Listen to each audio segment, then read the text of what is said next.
Hola a todos, vamos a continuar con la lectura del libro de Khayr ed-Din, mejor conocido como Barbarroja. Esta es una novela muy hermosa que nos narra las aventuras de este personaje y creo realmente que entre este personaje y algunos otros que se mezclan con él en la historia, pues hay cosas muy bonitas por disfrutar, por aprender, por visualizar, por expandir pensamientos, ideas, conocimientos, experiencias. Y bueno, hago acompañar este espacio últimamente, es el segundo video que me hago acompañar por un poquito de música de Paganini. Me ha llamado mucho la atención su, pues, su historia, su talento y pues les comparto un poquito de música de Paganini en este espacio. Y bueno, vamos a aprovechar el tiempo y vamos a leer.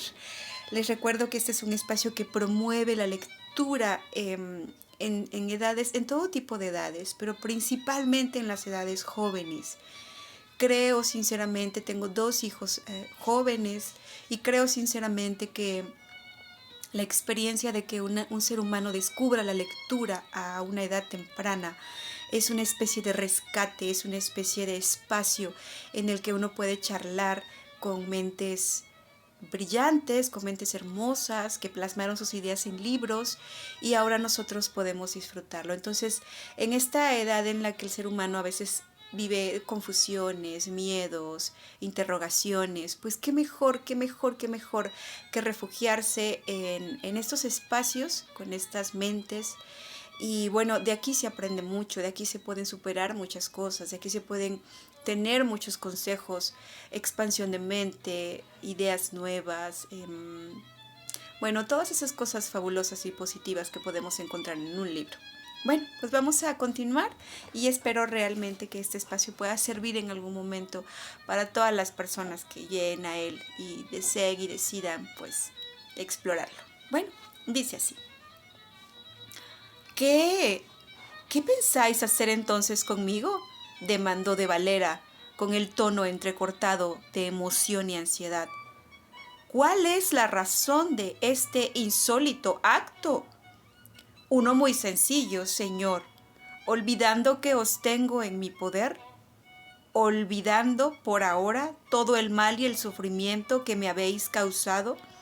Solamente os retendré por unos días o hasta que ordenéis el levantamiento del sitio y el retiro de vuestra flota. ¿Es verdad? ¿Es verdad lo que decís? Comprometo en ello mi palabra y mi honor. El honor de un pirata, exclamó desdeñosamente el capitán español. No podemos fiarnos de él, señor. En tal caso, capitán, decidíos y atacad, fue la tranquila respuesta del Barbarroja.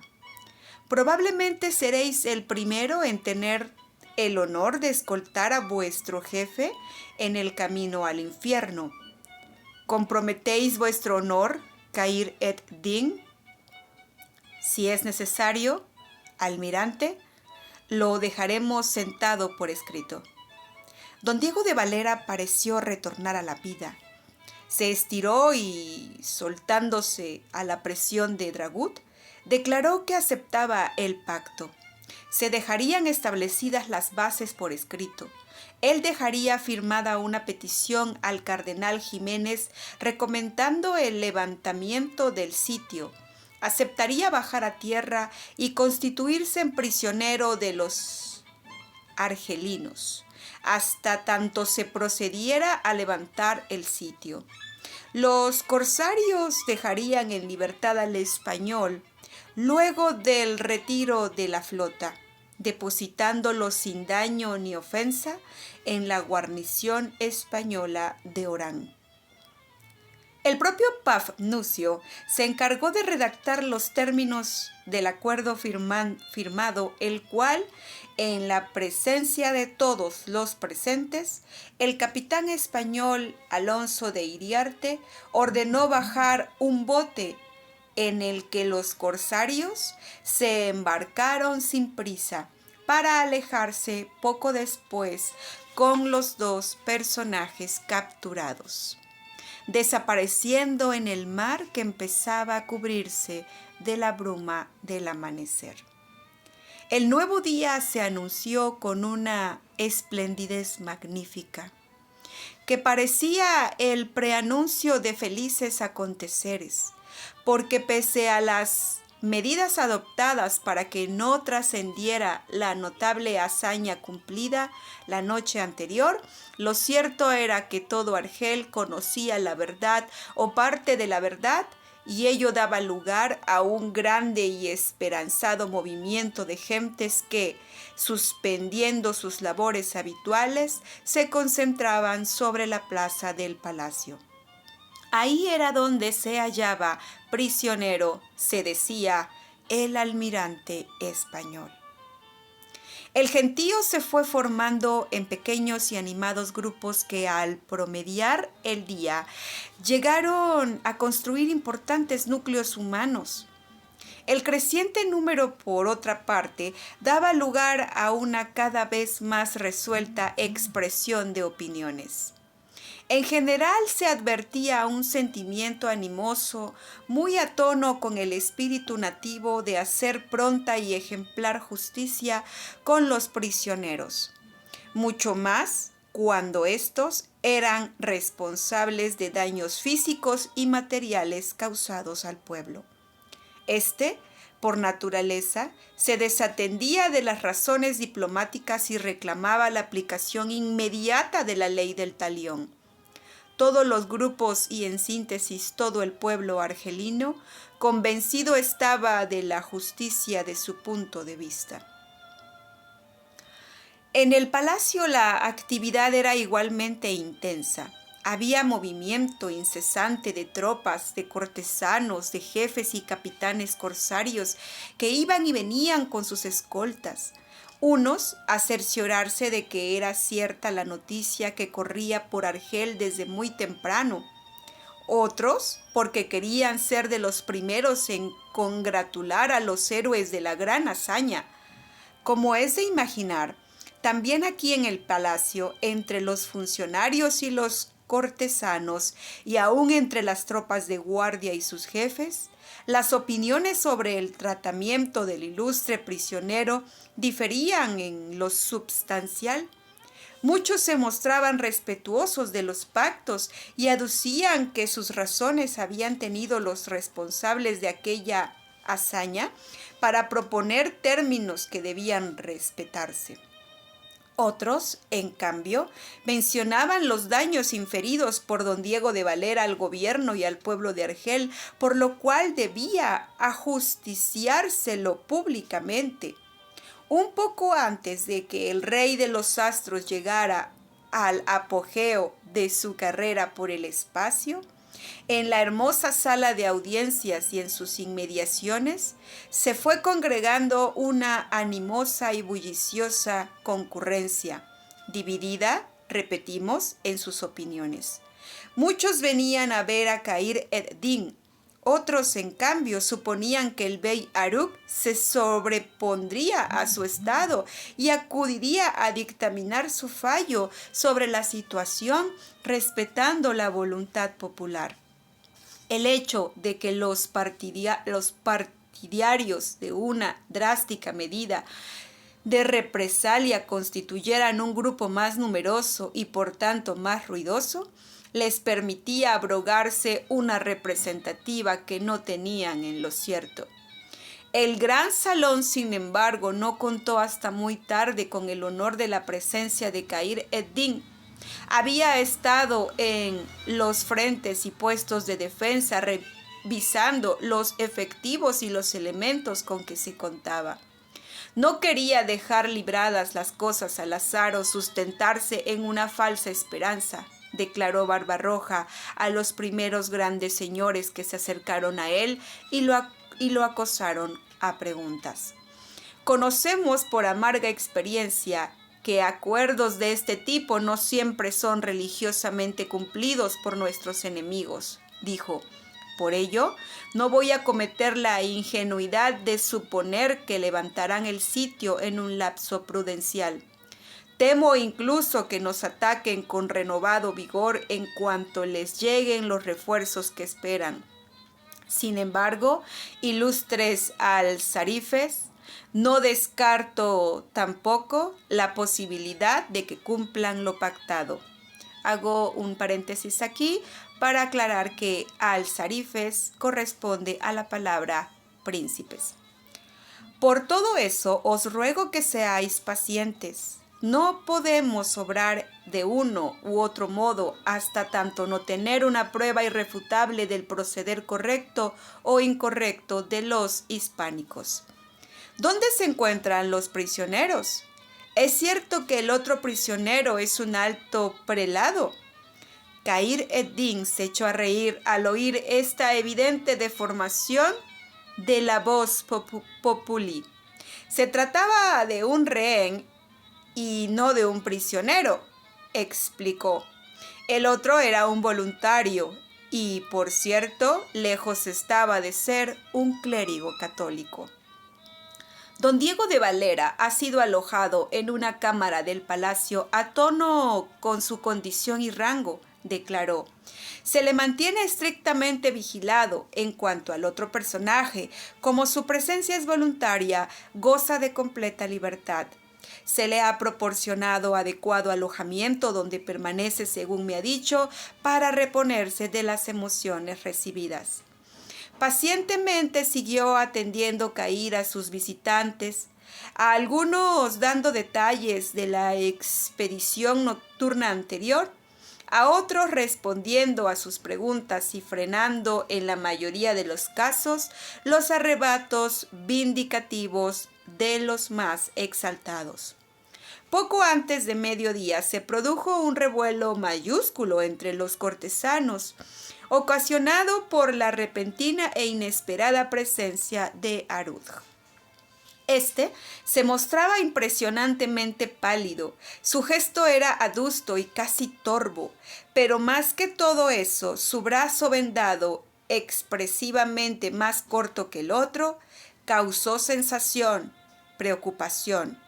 «Hermano mío», le dijo a Khayr ed-Din, quien se apresurara a cederle el soberano trono que legítimamente le correspondía, actitud que implícitamente significaba un acatamiento a su autoridad.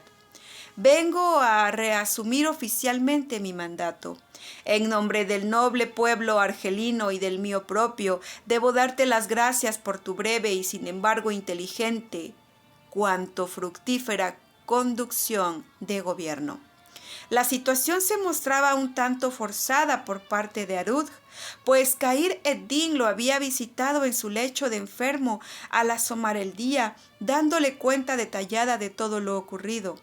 Escuchó y felicitó a su hermano por tan noble hazaña, pero en ningún momento había expresado el bey de Argel el deseo de retomar el mando, cosa a la cual, por supuesto, Khayr no se hubiera opuesto.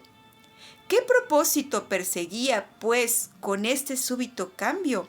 Estaba celoso de su actuación y temía que el pueblo decidiera mantenerlo en el cargo, en virtud de que Khayr ed-Din había probado tener elevadas condiciones de gobernante. El mal humor demostrado por el bey, por otra parte, indicó que se hallaba disgustado por algo. Khayr ed-Din trató de comprender su estado anímico y se mostró atento y cordial como nunca. Pero Arudh traía, es evidente, un definido propósito, el cual quedó en evidencia cuando, luego de reasumir el mando y de recibir las congratulaciones de ministros, consejeros y funcionarios, de dar algunas órdenes y tomar ciertas disposiciones, tendientes todas a consolidar su poder y mando, en cierto momento, dirigiéndose a Khayr, le preguntó dónde se alojaba el prisionero. El hermano menor, un tanto sorprendido por la pregunta, pues creía habérselo informado, respondió que en determinado sector del palacio destinado al alojamiento de los príncipes y dignatarios extranjeros. «Ese hombre no puede permanecer ahí», señaló Arudh con acritud. «El noble pueblo argelino no olvida, y menos deberíamos hacerlo nosotros, el daño y el dolor que ese infame caballero nos ha causado. Sus palabras fueron interrumpidas por súbitos murmullos de aprobación. Con este valioso aporte, los más reaccionarios se mostraban más resueltos.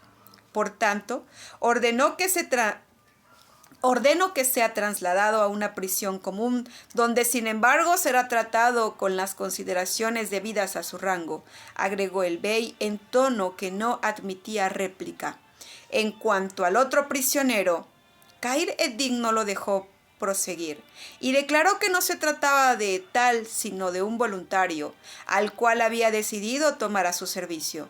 Te ruego, hermano mío y magnánimo señor, que refrendes esto con tu aprobación. ¿Debo hacerlo?, preguntó Harut en tono belicoso. ¿Debo permitir que una serpiente se introduzca en la cámara de nuestra seguridad? ¿Quién nos asegura que no es un espía? Es un hombre de principios filosóficos que parece haber trascendido el bien y el mal, repuso el hijo de Loristán. De cualquier modo, me hago responsable de su conducta. Está bien, no puedo negártelo después de la hazaña que has realizado. Ese Pafnucio quedará a tu servicio. Sin embargo, te ruego consideres el riesgo a que te expones. No se dijo más, pero la impresión general fue que el bey de Argel no daba aprobación personal a la actuación de su hermano, aunque en lo oficial se viera obligado a aceptar tal situación.